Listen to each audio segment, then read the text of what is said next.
Hi everyone, welcome to today's session entitled Data Gathering and Ethics in Publishing. Some of us are actually calling in from the ECPR conference in Innsbruck, Austria. We're just spread around the room, and some of us are calling from elsewhere, from abroad.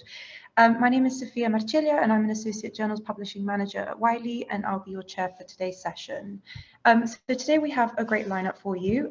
We will first hear from my colleague, Dr. Elizabeth Brophy, who has been working in publishing and for Wiley for almost 7 years now. Lizzie will be covering some basics when it comes to data and ethics, and she'll be talking about it from a publisher perspective. We will then be hearing from Dr. Raul Caunes, who is a senior lecturer in comparative politics at University of Liverpool and editor-in-chief of the European Political Data Yearbook. Raul will be covering topics of data journals and data in political science.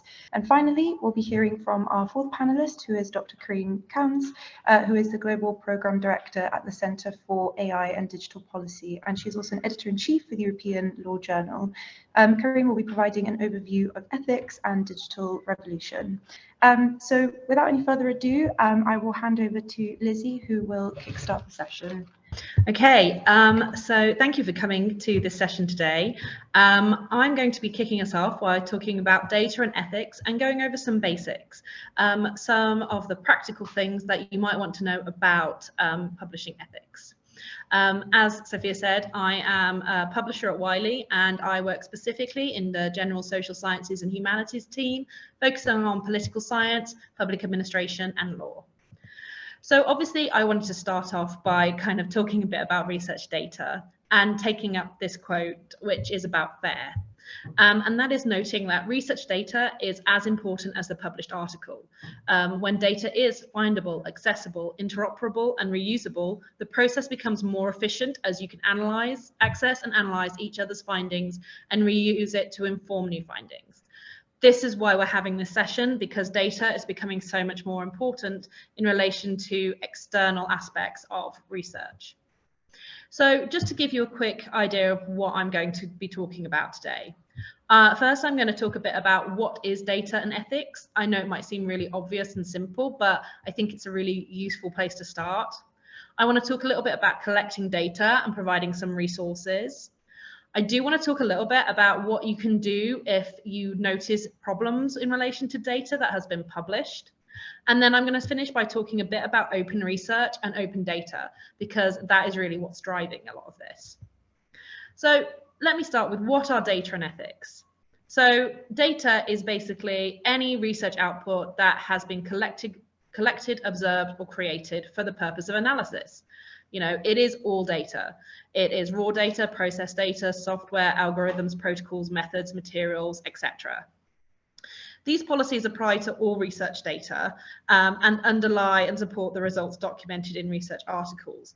It's really important to note that a lot of people, and it's actually happened while I was at the conference this week, will say, oh, data, that doesn't really apply to the social sciences and humanities. That's not true. Just because something's not quantitative, just because it's qualitative or is perhaps more of a review, it is still data. So you still need to be thinking about this. Research ethics, on the other hand, involves the application of fundamental principles to these activities around the research, the implementation, respect towards society, the use of resources, and of course, scientific misconduct and regulation of research. And again, when we think about research ethics, I think a lot of people automatically think about the medical industry, big pharma. Obviously, they're just really obvious examples. But again, this applies to every single part of the research landscape. So familiar issues in relation to ethical concerns or any kind of concerns is, you know, plagiarism, missing out your funding information, conflicts of interest, authorship, obviously.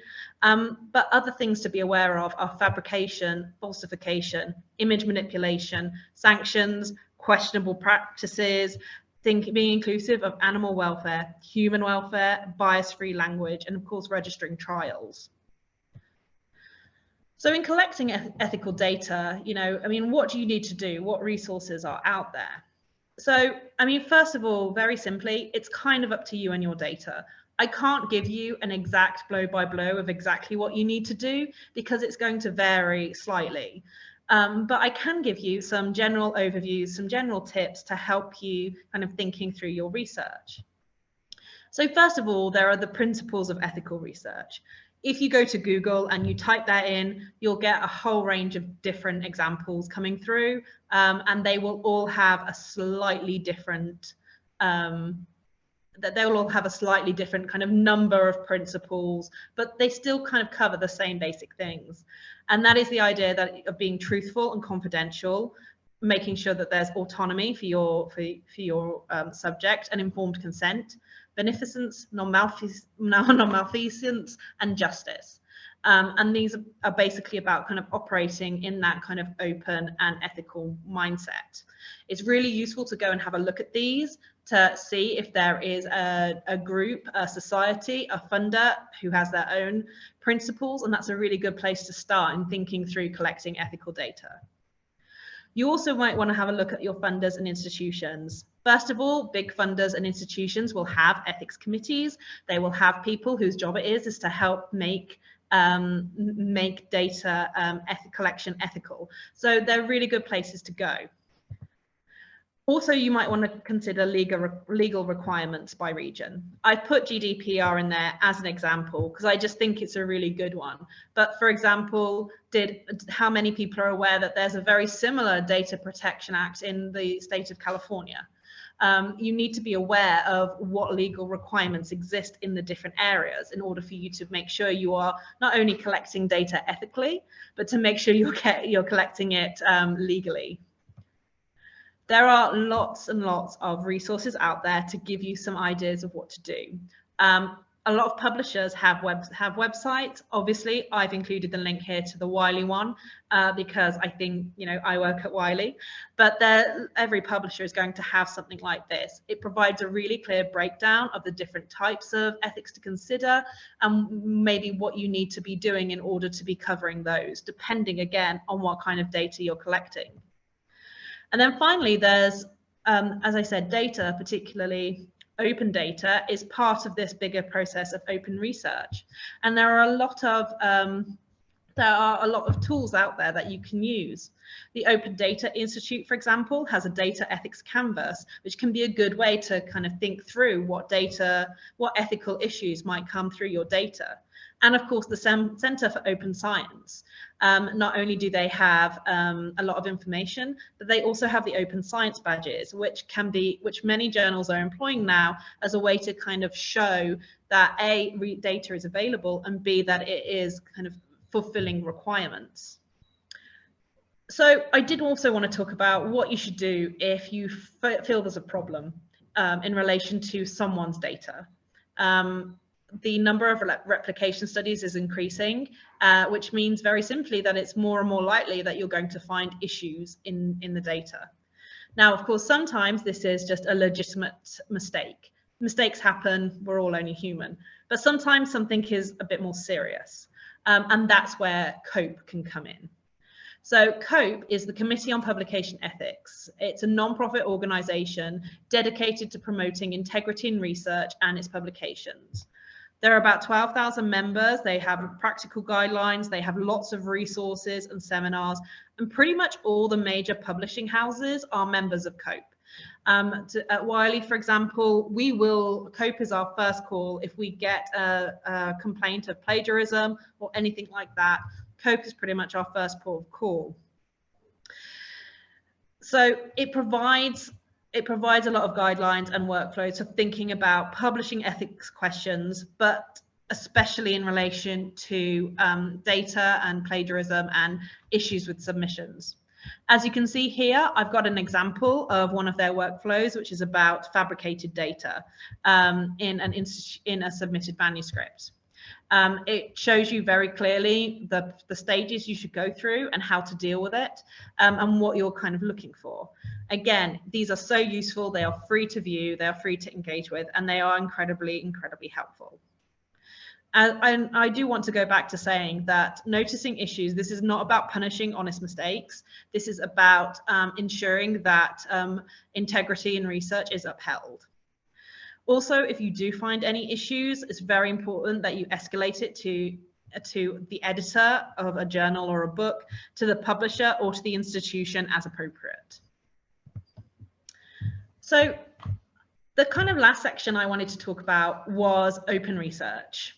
And the reason I wanted to do that is because open data is one of the things that's really driving us having to take our time to think about data and ethics. We should always have been thinking about it before, of course, but open data is a really big part of the open research movement. And open research encompasses a whole range of different things. It encompasses open access, which is something you're probably much more familiar with. Open data, as I said, this is about sharing research data, so researchers can analyze each other's findings and we can build upon it. And also open practices, which is about making the practices surrounding the conducting and sharing of research open, you know, providing tools for collaboration, recognizing and rewarding work, that sort of thing.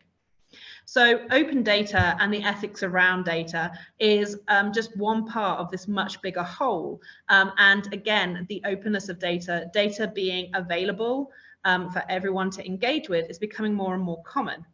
Of course, this has ethical implications for your data.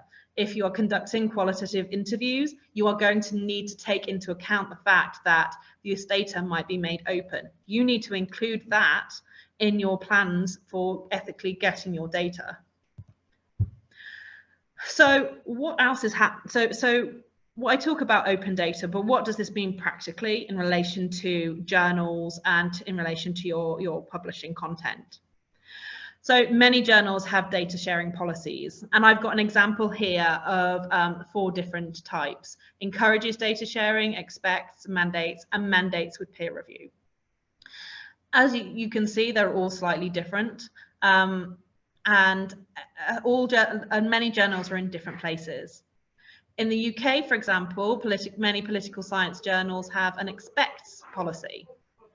In comparison, many US journals have a mandates policy in which it is required that you make sure your data is available.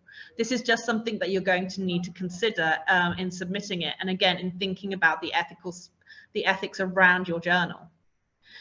Data availability statements are also becoming more and more common, and these are becoming common even if your data isn't available. A statement is still expected in order to state that for the record.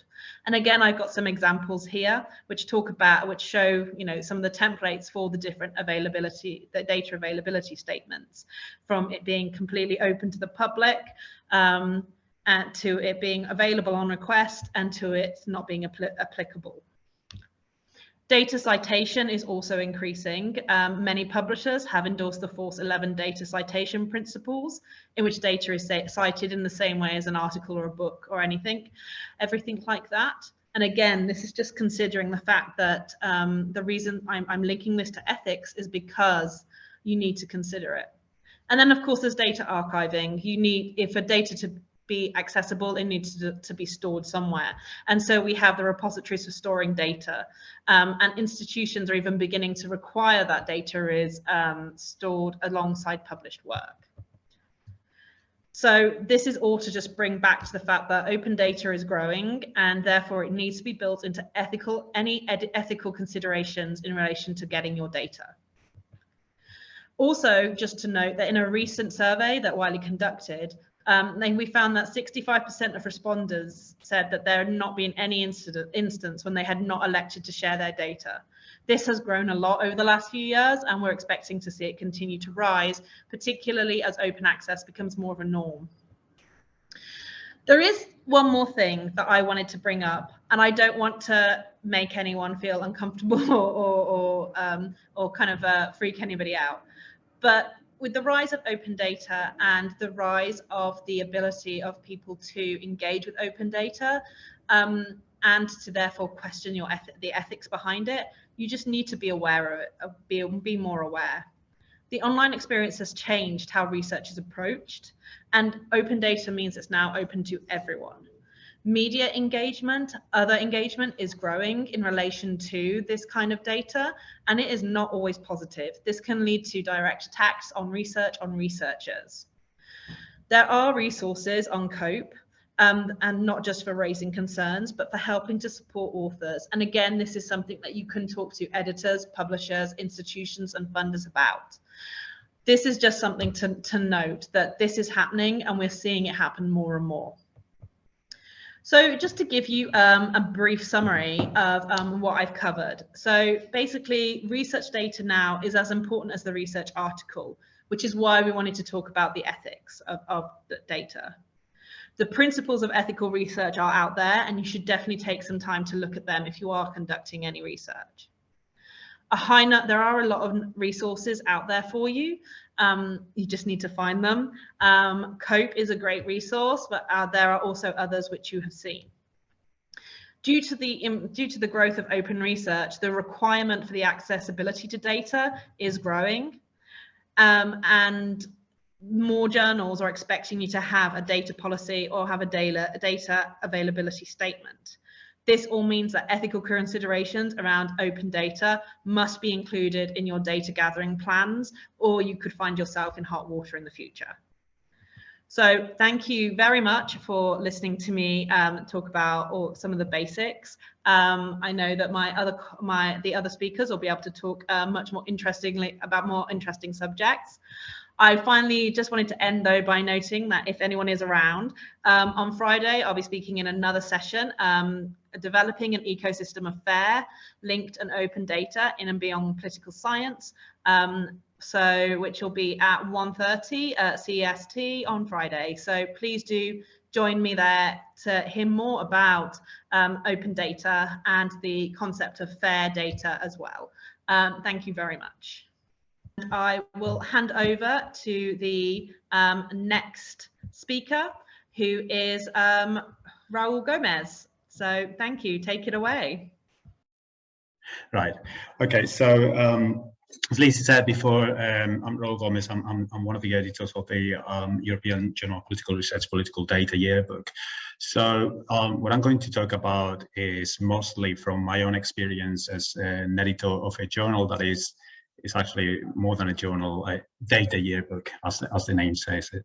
So I'm going to focus on the problems or the ethical issues related to publishing a journal and what the editors can actually do about it.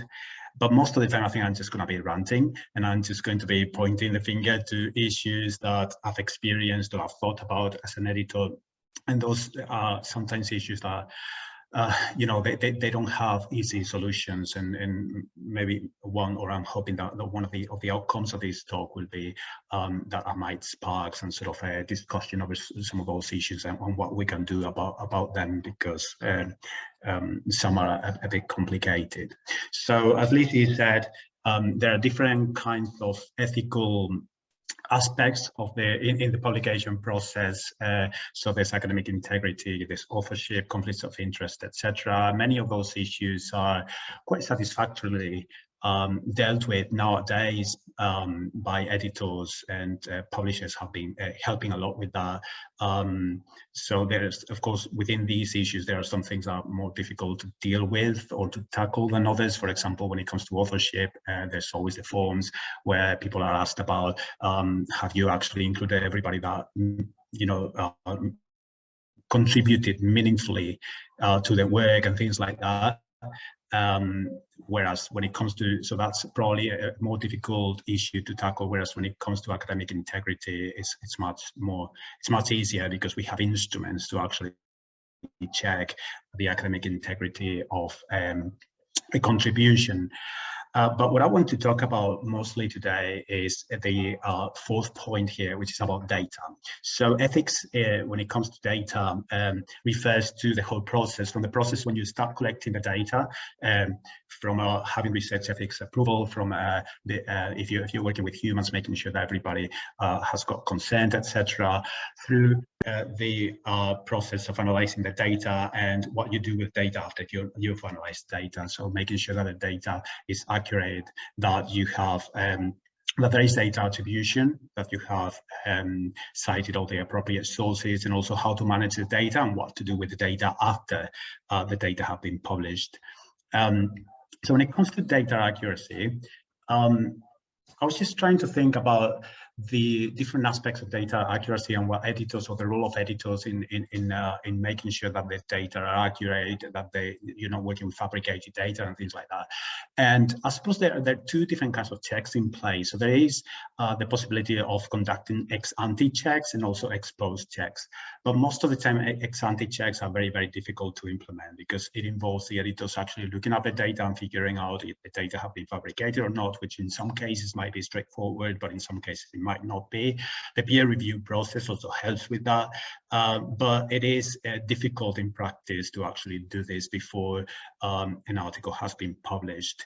On many occasions, what we tend to do is to rely on retractability to perform an ex-post check of data accuracy. And so that happens, for example, when somebody raises an issue about an article that has used fabricated data, and that is what I qualify as a kind of bad faith, and that's really an ethical use of data. And in those cases, we just need to take that issue seriously, make sure that the issue is investigated, and then retract the articles if they provide inaccurate information. But sometimes mistakes are made, and sometimes it's in good faith. Now, the fact that it's just a mistake, it means that it is not unethical for authors to use those data if they actually didn't realize that the data were wrong. But it's unethical for us to keep publishing an article if it's based on data that we know are wrong. So when it comes to trying to do something about data that were inaccurate based on just an honest mistake, I suppose there are two things that we can do here. So when the mistake is a serious mistake that affects the final product, it affects the conclusions of the article, then the article needs to be retracted, because obviously if somebody reads that article, they will come to conclusions that are based on something that is not real.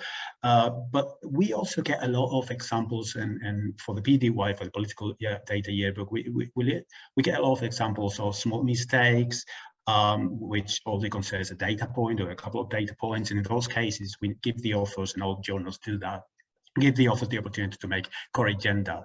And just reflecting on these, and I'm just going a little bit off topic, but just reflecting on this, I was thinking how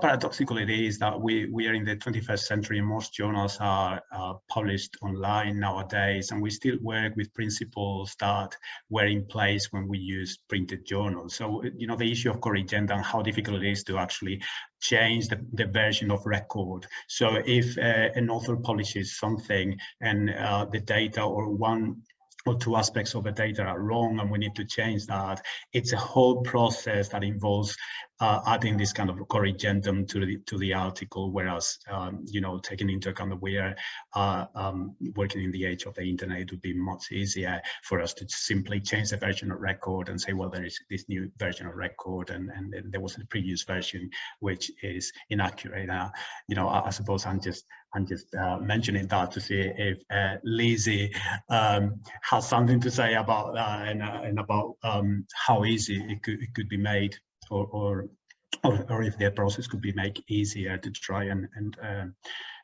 change versions of record and what we keep working and the way we keep working nowadays. Now, when it comes to data attribution, I think for the political science community, there's something very important I wanted to mention, and that is the rise of composite data sets. And I'll explain what I mean by that. So nowadays, political scientists work increasingly so with a lot of data sets that have been put together by somebody else, by taking different parts of different data sets, right? So they just put different data sets together and then they make it public. But by doing that, the person that actually puts the data set, the composite data together, sometimes, and most of the time are not denying that they don't, and they tend to do work that has to be recognized, such as cleaning the data and making sure that there is a code book that people have access to, etc. And those data sets, those composite data sets, are extremely useful for the political science community. But one issue that it raises, in my opinion, which is borderline ethical, so it's not maybe unethical, but it raises data attribution issues, is that, for example, when you're working with a composite data set that relies on a previous data set that somebody has put a lot of effort and work into. And even though the previous data set is included, I mean, it's referenced in the code book for the composite data set, then at the end of the day, people end up citing the composite data set. So there is this kind of dilution of authorship. So a lot of work that has been put into it kind of disappears, and people that have been gathering the data directly are not mentioned at the end of the day and are not cited at the end of the day. And I think that's a problem that I'm not quite sure how to deal with, but I see this very often nowadays, and I think that's something that we need to reflect on, because when it comes to, we know that, I mean, in all the sciences, we always try to build upon somebody else's work, but when it comes to writing an article, I think it's much easier to appreciate the work that is, or the original contribution that a person makes, whereas when it comes to using a data set that has been putting together different kinds of data set, I think it is much more important in those cases to try and attribute authorship to people that have actually contributed to all the parts of the data set, and not just to putting it together.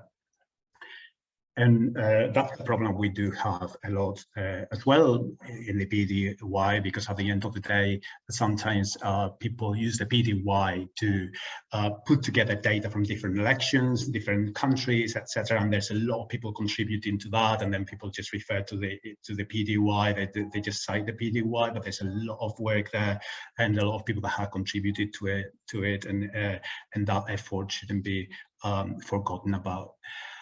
And then lastly, when it comes to data management, to management of data, that involves being able to implement FAIR principles. And this ties in with what Lizzie said before, and it also ties in with the talk that we're going to have on Friday on FAIR principles. And I think I have the impression that the political science community is like a little bit behind when it comes to this. So FAIR principles involve that the data have to be made findable, accessible, interoperable, and reusable. But whereas there are steps taken in the right direction by many journals, I have the impression that we have forgotten a little bit about these principles sometimes. We have taken those steps for some of these aspects of the FAIR principles, but not for all of them. So, and I'll give you some examples. So availability is increasingly used, or is a principle that is increasingly implemented by many journals. So again, in this regard, there are steps in the right direction, with more and more journals giving the opportunity for people to publish their data. But I also think that there is the problem that sometimes this is not taken seriously. So there are very few journals that actually make it compulsory to publish the data, to make it available. Some journals just make it voluntary. Some other journals just give no option at all. And this also is related to the issue of findability. So, for example, sometimes journals give the option to authors to try and make their data available, but when they do so, they ask them, so it all depends on the publisher as well. Some publishers do allow journals to include as supplementary materials the data. So, for example, when journals give the option to authors of whether they want to, or for example, they want to give a link to the data set where, or a link to their own personal website where they can find the data set, or if they want to give a link to an external source, that is potentially a problem, because first of all, you're not making sure that there's findability there. So you're not making sure that there is metadata. First of all, you're not making sure the metadata remain, or even the data remain when there is a broken link. And at the end of the day, that means that the replicability of data is going to suffer. So that's, again, something that journals are taking steps in the right direction, but there is a long way to go. The same when it comes to interoperability and the reusability of data. So when it comes to the clarity of the licensing status, when it comes to the fact that the data should be easy to use and to access by everybody, and regardless of the platform that they're using to analyze the data. Again, this is usually down to authors, and you know, and that means that in the political science community, I think we still haven't quite thought about the implications of not taking these things seriously. And we should probably, and I think the ECPR should have a primary role in this, in trying to make it easier for the political science community to try and implement fair principles so that we can ensure the replicability of our data, and we can ensure that everybody can access the data. And also, I just wanted to add that this is not just for quantitative data, it's also for qualitative data. Fair principles apply equally to qualitative data because it involves being able to link the data that you've used, whether it's qualitative or qualitative, to other data points that have been used by other authors, so that people can connect the dots as well. And so that's all that I wanted to mention, and I hope you guys have something to say about that and some ideas about how to tackle some of these problems. And I think I need to hand over to Karine now, because I think she's the next speaker. Sophia, is that right? Yes, that is right. Okay, so there you go, Karine. Thank you very much, Raul. I'm very sorry I'm not here with you, but that's the beauty of technology, actually, which is that we can be gathered together. I won't be using a PowerPoint because I hope that this discussion will be interactive. I think it's a very important discussion for researchers and the future of research. So that's why I don't have a PowerPoint presentation, and I wanted to make it more flexible. So first, I would like to thank the organizer, ECPR, the University of Innsbruck, for hosting the conference, and Wiley, and more particularly Lizzie Brophy and Raul for the invitation and for the organization of, as I said, this very important panel for the future of research. So for full disclosure, and as a methodological disclaimer, I will be wearing different hats in this panel, but all my remarks are focused on what could be useful for researchers. So first, I'm the editor-in-chief of the European Law Journal. The European Law Journal develops a law in context approach. It loves interdisciplinarity, and you're welcome to submit your articles from social sciences, political science, history, philosophy, or whatever other fields. And we also favor post-critical perspective, which means that it's great to identify issues, but it's even better to try to solve them. So these are the principles, actually, that I will implement in my presentation. I'm also an EU lawyer, so there will be reference to the General Data Protection Regulation. I won't refer to articles because I don't want to bother you, but please know that all the principles that I will be mentioning are part of the GDPR, and researchers are supposed to comply with these principles.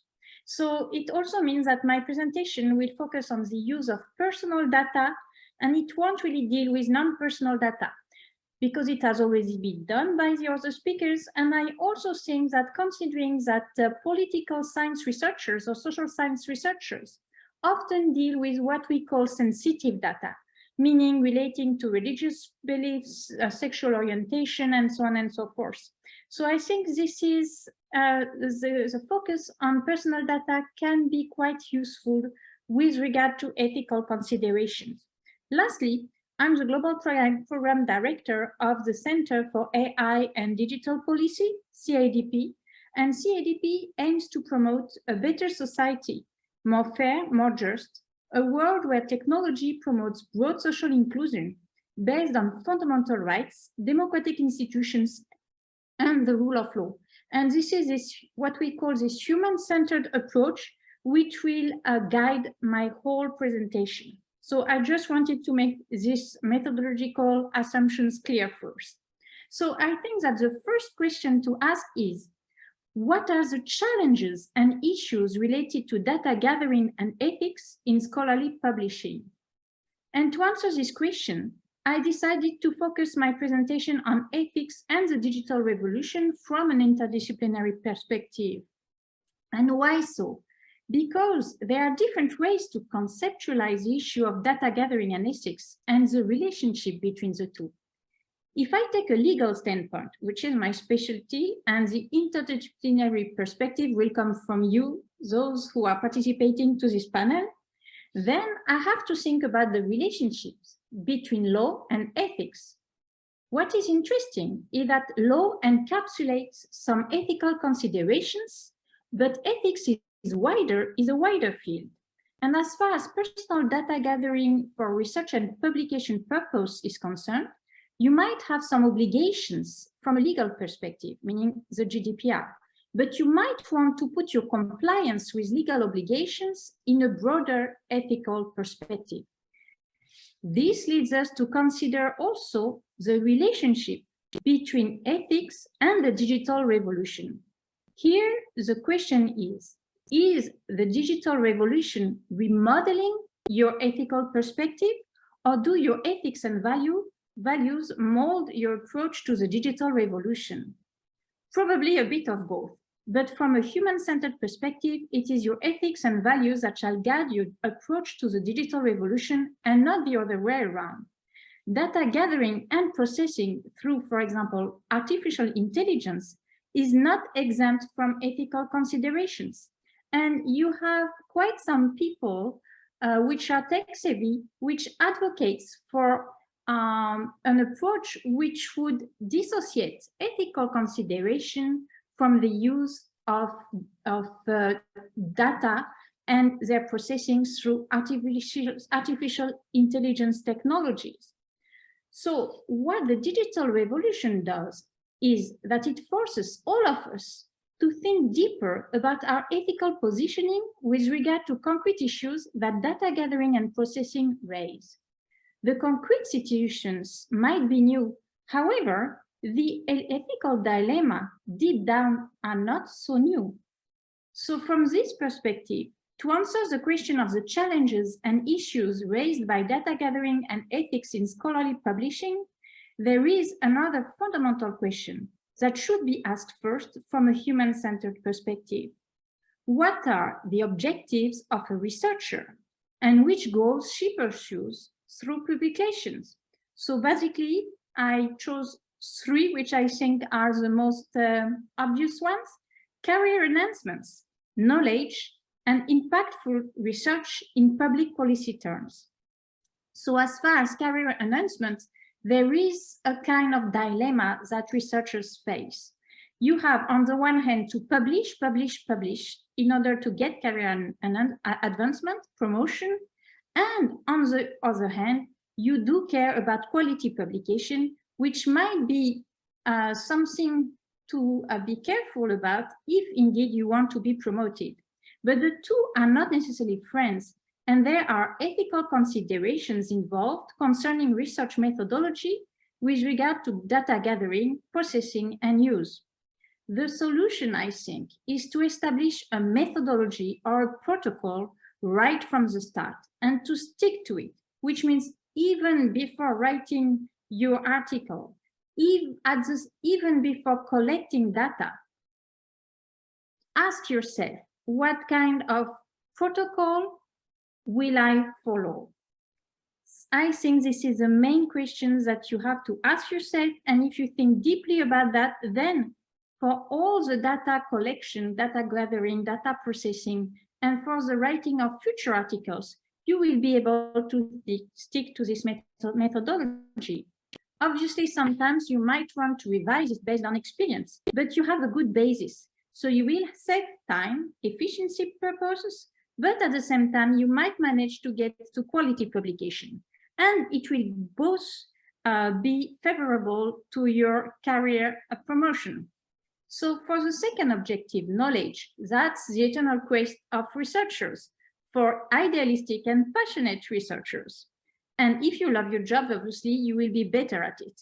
So here, the main questions are those of data representativity or data accuracy, and as mentioned by Raul before, and unbiased or debiased data. Otherwise, your results will be biased, and then the quality of your research will suffer, and you won't achieve your objective, which is knowledge and fostering knowledge. The third objective is might be impactful research in public policy terms.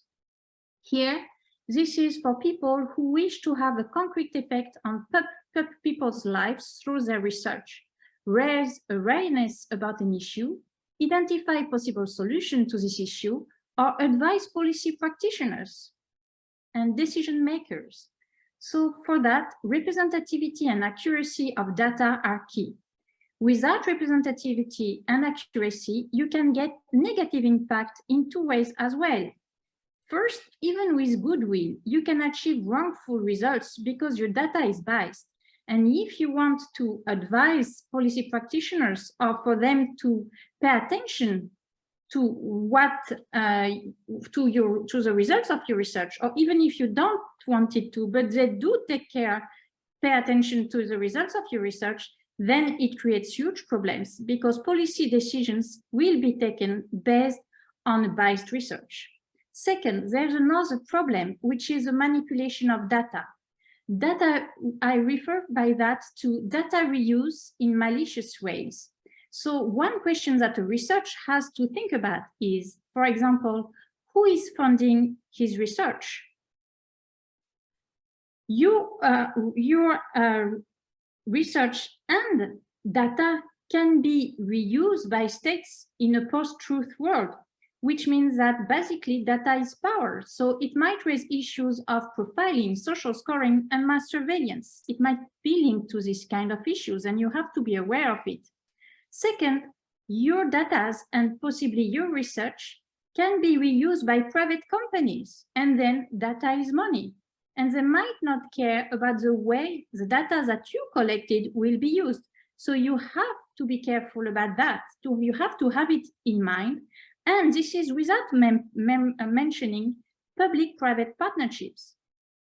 So the solution is that you need to be aware of the dangers and be cautious by protecting the collected data.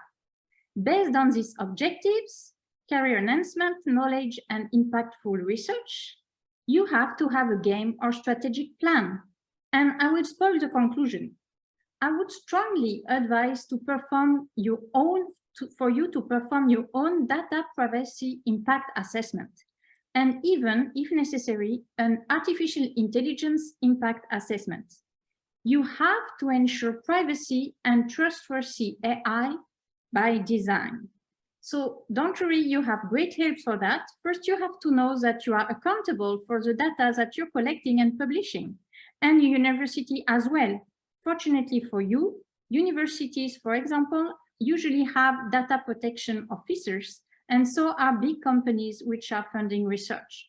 You can also refer to the data protection authorities of your country if you have any doubts. They are here to support you normally. And there are a few steps that you can take if you want to establish a data privacy impact assessment. Again, this is a kind of protocol that you would put into place when you gather data and concerning the way you will be gathering data and which data you will be gathering and processing. First, as far as possible, and even more so concerning sensitive data, anonymize the data you collect or reuse. If you anonymize your data, and here I put back my lawyer's hat, the general data protection regulation won't apply. So you're also safe from this standpoint because personal data there won't be any risks in the use of personal data because they are anonymized. If that's not possible in the context of your research, pseudonymize the data you're collecting. It is very important because researchers, as I said, often deal with sensitive data related to sexual orientation, gender, religious, and political beliefs and origins, and you never know afterwards how this data can be used. Anonymization and pseudonymizations are part of the broader principles of data minimization. This is also a principle that you would find in the GDPR and with which you're supposed to comply. I don't want to scare you, but this is a fact of law. So according to this principle, data has to be adequate, relevant, and limited to what is necessary for the purposes for which they are processed. So you really have to think about what kind of data you want to use and how. Anonymization and pseudonymization should also be part of your security measures toolbox for the reasons mentioned before.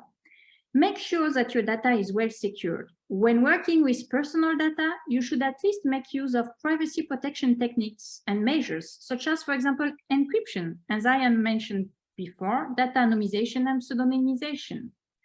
Also abide by the data quality principle. It refers to the fact that data has to be of good quality, and it is also in the interest of the quality of your research. The data has to be accurate and up to date. This implies that if you discover that personal data is inaccurate or not up to date, you have to take steps towards rectification or deletion of this data. And this is a point that Raul referred to. You also have in your data privacy impact assessment to think about respecting the transparency principles. You have to be transparent to data subjects about the processing of their personal data. That means that data subjects should be informed about which personal data is processed, for which purpose, to whom data are accessible and for how long, and how data are securely stored. In many cases, written consent is required before processing of personal data is allowed. Last but not least, protect the rights of data subjects. There are huge carve-out or exemptions for use of data for research purpose. However, there's always a balancing exercise with the protection of the rights of data subjects. This means concretely that you have to make clear to data subjects how you will concretely implement the various principles I previously mentioned, the transparency principles, the data quality principles, the data minimization principles, and also how you will use your security measures toolbox. Based on this, and if you take all these steps, you do have a complete data privacy impact assessment, even possibly regarding artificial intelligence and the use of it. So it might be quite time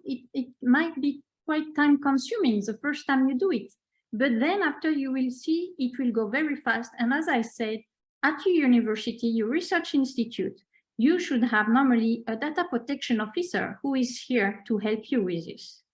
And now a good practice that I never encountered so far, but I have to say we are mainly a law journal, but even with social science or political science papers, I never encountered this practice. And I think it would be very welcome in order to promote an ethical use of data and ethical research in the digital age era. In the first footnote of your article, explicitly mention that all data gathered have been the subject of a data privacy impact assessment, and if possible, link to it, make a link, insert a link to it in your footnote. You can also create or follow a code of conduct for scholars in your field. I think this would be a wonderful practice. And of course, you can build on the core principles that Lizzie presented before. As a conclusion, I will simply say that the better, meaning accurate and representative, the data you use, the better the data you reuse, the better your research will be with the aim of achieving your goals of career enhancement, knowledge creation, and policy impact. At the same time, you will contribute in preserving your rights and the rights of data subjects. You will contribute in ensuring that the digital revolution in the research and publication field is a human-centered one. So thank you everyone for your attention, and I'm looking forward to discussing further with you. Great, thank you so much, Karine, and thank you so much to all of our speakers. That was a really, really great session.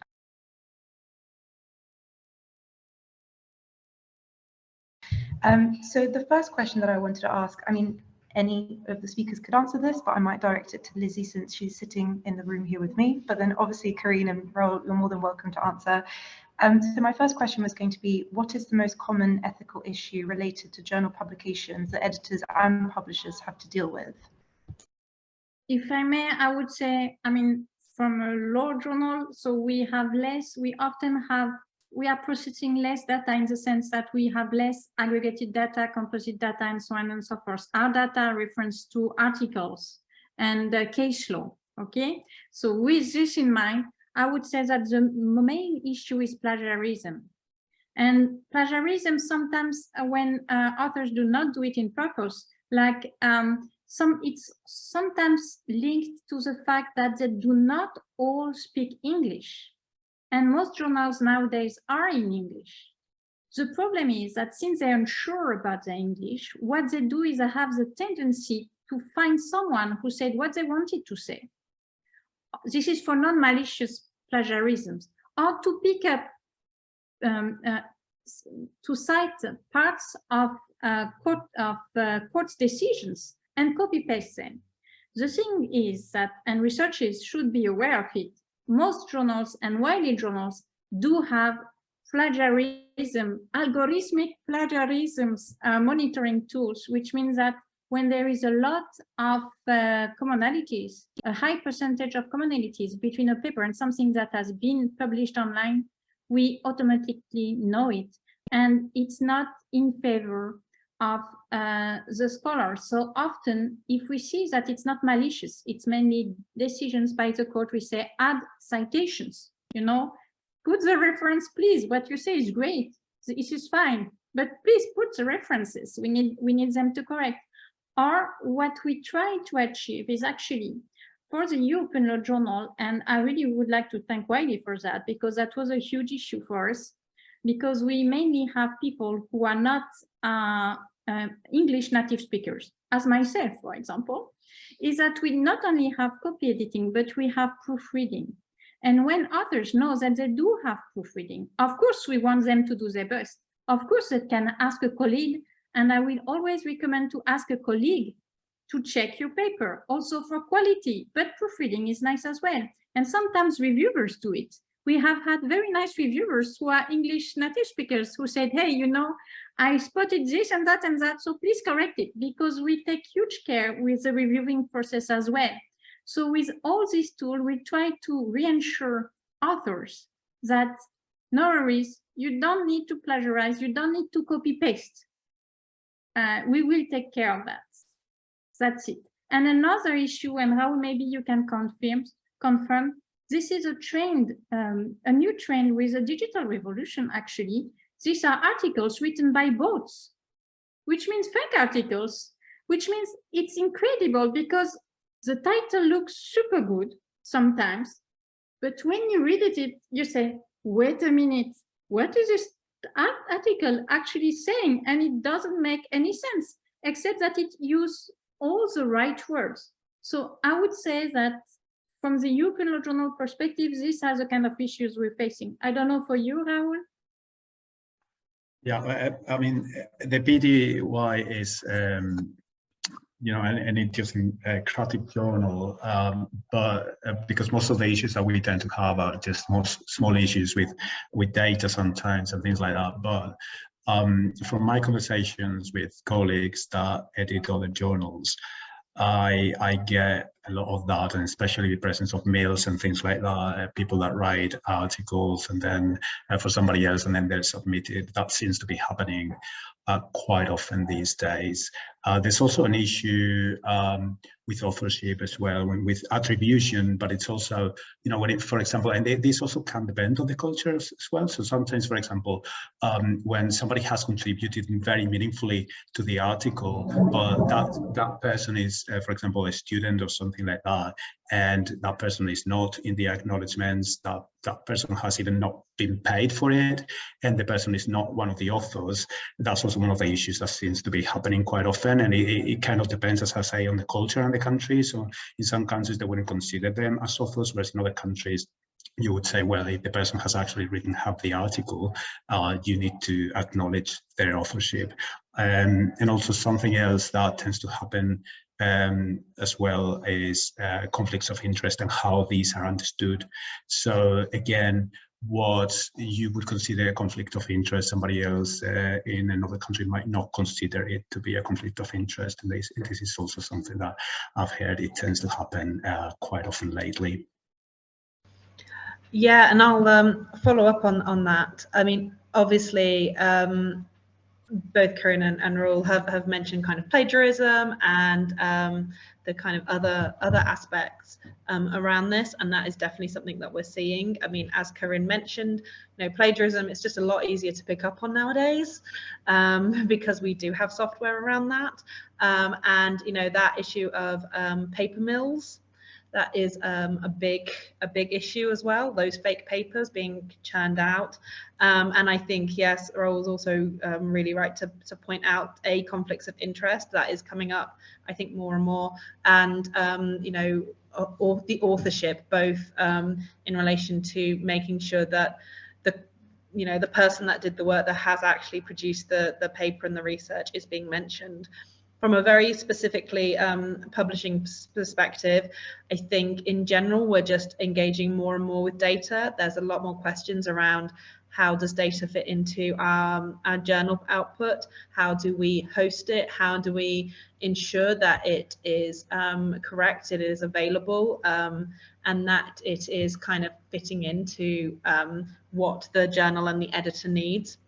And another thing that is starting to creep up more and more, which I vaguely touched on in my discussion, was people, mostly non-academics, taking this available data and either using it for their own agendas or trying to poke holes in it, again for their own agendas, trying to suggest that it is not scholarly research, that it is not meeting the various kind of ethical or research requirements that we would expect.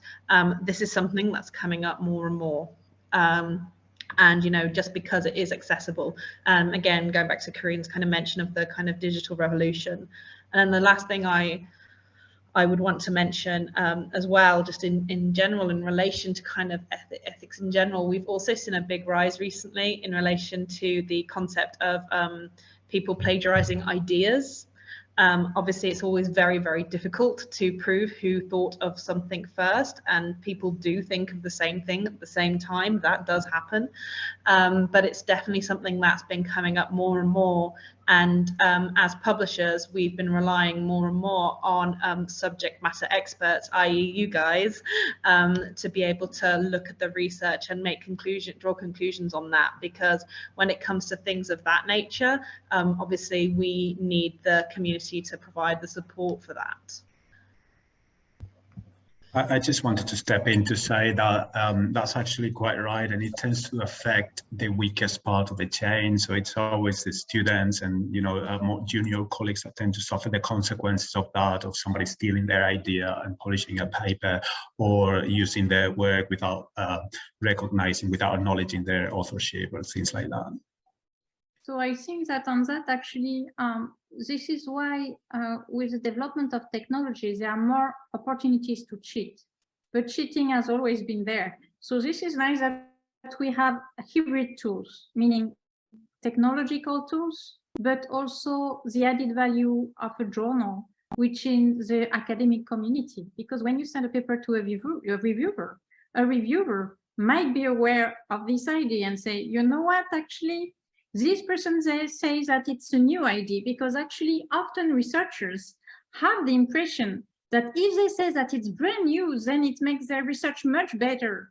However, if it's not brand new and it has already been dealt with somehow, conceptualized, then their research is incomplete. So acknowledging that there is a source does not impact negatively the work of a researcher. They should not follow this kind of ideas. However, they can refine an idea. They can apply it also in a different field. So there are always ways to improve, and that's what and the added value for research of publishing is the exchange of ideas. So we shouldn't bias it by copy pasting each other. Another point I would like to mention is about manipulation of data. because indeed you have to be aware of the use of the data you're putting, but I'm going to give a concrete example. There's a looping. Recently, as Lizzie knows perfectly well, we published a BA, and I mention it because actually you had an ECPR session about the impact of the war in Ukraine on research, okay? So we published in June, you can check it on our website, the European Law Journal, by two eminent scholars, experts in the rule of law field, which made a contribution, each of them one in the upcoming special issue in September on the rule of law.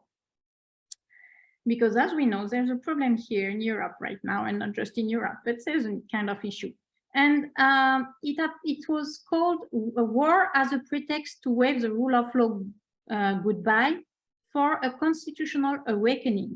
And one of the authors is actually Hungarian. And a Hungarian outlet published an article about this ELG article and the author, saying that this was a pseudo-scientific article. This was not based on facts, this is pseudoscience just to criticize the Hungarian regime.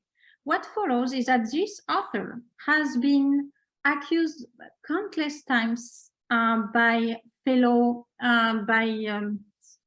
some Hungarian outlets. She received actually death threats, and it has disincentivized researchers to publish ideas which would not be in compliance with what the power in place would like researchers to publish. So this is why also the accuracy of the data, whether these are simply your words, whether these are collected data, quantitative or qualitative data, is absolutely important. Because if you scientifically back up your articles and what you're saying, people can disagree with you, and this is perfectly fine. We all have different opinions. However, it is scientifically backed up, and you can hold on what you think. And in this post-truth world, as I said, it is very, very important. So it's an individual ethical matter, but it's also, I would say, a global ethical matter. It concerns all of us and the future of research and our quest for knowledge. Perhaps going up to truth is a bit too far, but let's say that these are important ethical considerations to be taken into account. Great, thank you all so much. So the next question that I have is, I think for everyone really, whoever wants to jump in and answer, who do you think is ultimately responsible for ensuring research is conducted ethically?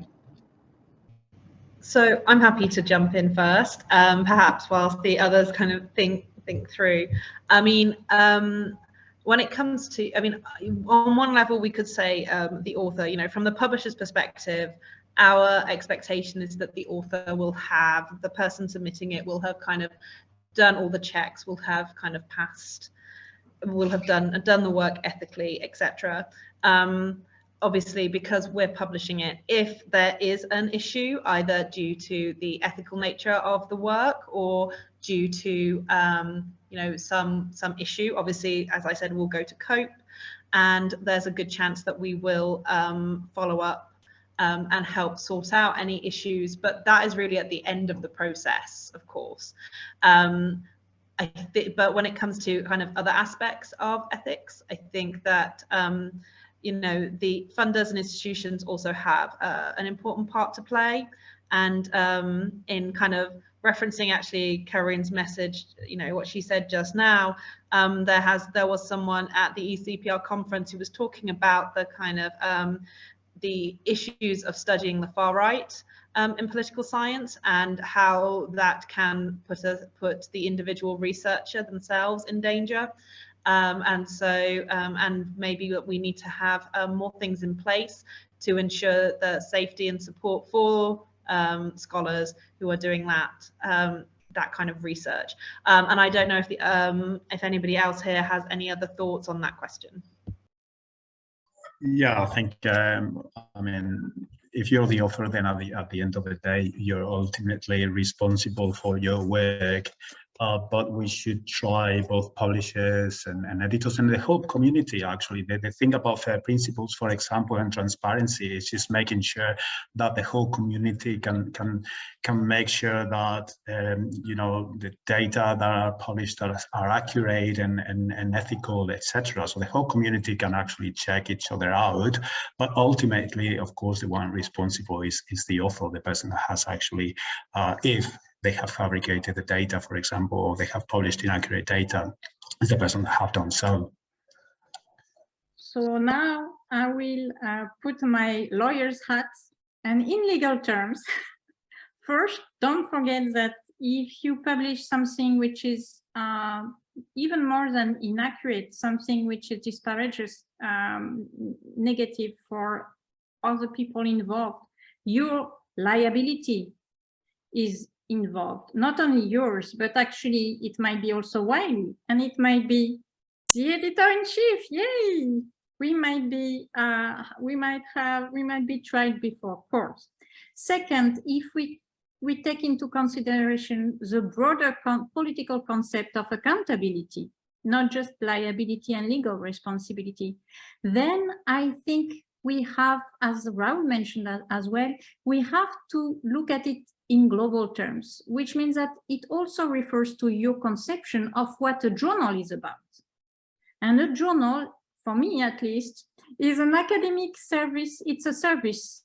It's a public service to the whole academic community.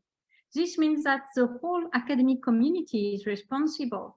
The editor-in-chief is responsible. The reviewers, first of all, the author is responsible, but the reviewers as well, through their task, because they're supposed to check the articles.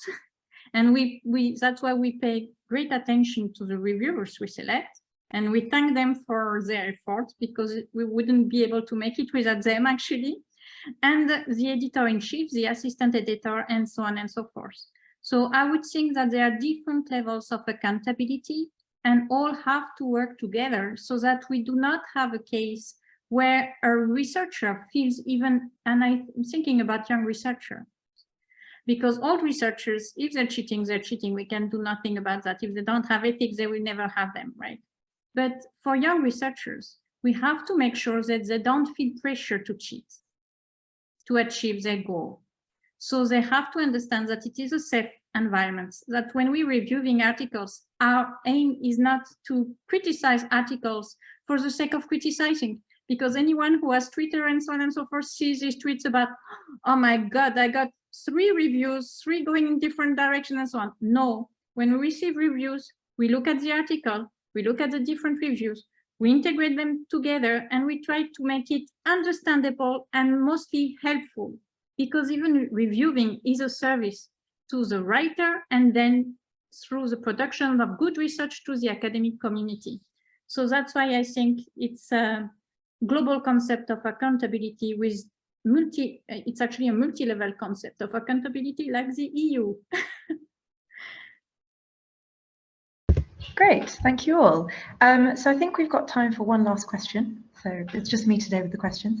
So my last one is, what do you think the future holds for data gathering and ethics?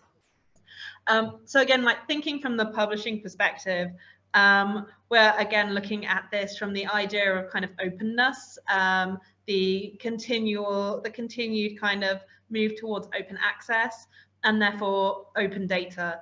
It's important to note that everyone is at different points in relation to open data right now. I made the point that different journals have different expectations, and there's a very clear difference in geographical focus, with the US being much more insistent on data being available, and Europe being just a little bit more casual, more expects rather than mandates. But I think particularly as open access becomes more and more prominent, which it is, of course, happening in Europe, it just makes sense that the next step is for the material behind the article to become more open. Again, what this might mean in relation to replication studies in the future, particularly of data studies from the past. There's I think we will see more replication studies. Again, we can kind of talk about the difficulty in relation to social science replication. You know, put 5 people in the same room, ask them to describe a chair, they'll all describe something completely different, and they'll describe it differently every time you ask them. You know, it can be very difficult in those kind of things, but still. And then I think kind of the next stage will be continuing down this road of openness and engagement, open practices, and arguably after open data, open practices, being more open around how data is gathered, being having more opportunities to cross collaborate is there. What this is going to mean for ethics, of course, is a really good question. Openness in many ways is great, but you know, we know that there are people who research very delicate topics, delicate subjects, and maybe a certain amount of opaqueness is required for some of those subjects. And so obviously it's very easy for me to sit here and say you need to build ethics into, you know, open data into your ethical plans for research, but there are areas, you know, I mean, we have them at you know, at Wiley, we have researchers who perhaps research into defense, for example, and they cannot tell you some of the stuff that they've got access to. You know, so I think, you know, how ethics works, ethics is probably going to become more and more important, actually, and we're probably going to need more and more resources to help support authors in making sure that they are compliant, that it is legal, and that they are still engaging with the kind of open academic landscape. So basically, I think right now the data has a bright future. For reasons that I mentioned before. First, because data is money and data is power. This means that there's also a lot of appetite for data, but also data is knowledge. As far as data is knowledge is concerned, we have an issue of freedom, because we have so much data, so many data, that we have to get educated in how tackling this data, to understand that more data is not necessarily better data. We have to have relevant data, accurate data, representative data, as I mentioned before.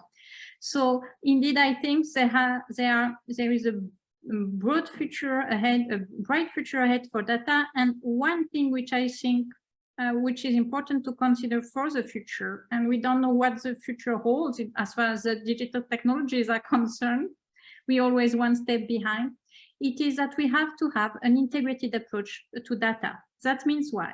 This means that we shouldn't just think about data gathering. We should think about also data processing. And this refers to artificial intelligence, for example.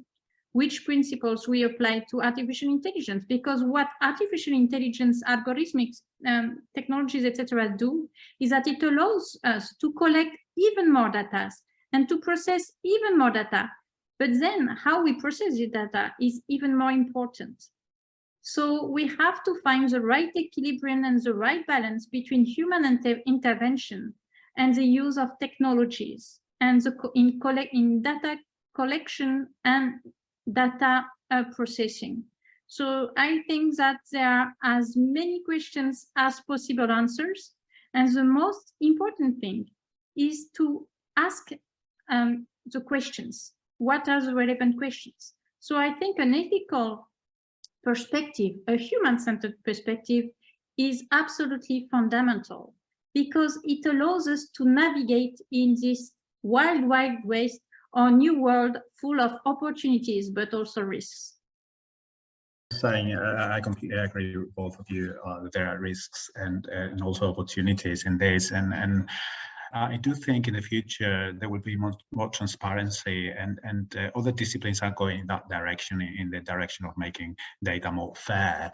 But what I see in the political science community is that there are some efforts that are kind of partial. So that at some point, I was trying to mention that in my presentation. So at some point, accessibility became an issue, and then people moved on to talk about pre-registering your research and things like that. And that's, you know, I sometimes feel like there is a flavor of the month, and then everybody moves in that direction, and they forget about the rest of the FAIR principles, which we already have. We still have a lot of work to do on, and you know, and sometimes I just see other, you know, scientific communities in the life sciences and other sciences as well, and how, you know, how much effort is put into that. And in the political science community, it looks like, you know, we're always not just a couple of steps behind, but, you know, 3 or 4 or 5 steps behind. Great, thank you all so much. So I think that's all the time that we've got for today. So I want to thank all of our speakers for your wonderful presentations and for your insightful answers. And yeah, we'll be finishing the session. So if you do want to ask further questions to our speakers, then, you know, do feel free to contact them. I'm sure that we're happy to answer. And yeah, we'll hopefully see you all soon, and have a good day. Bye everyone.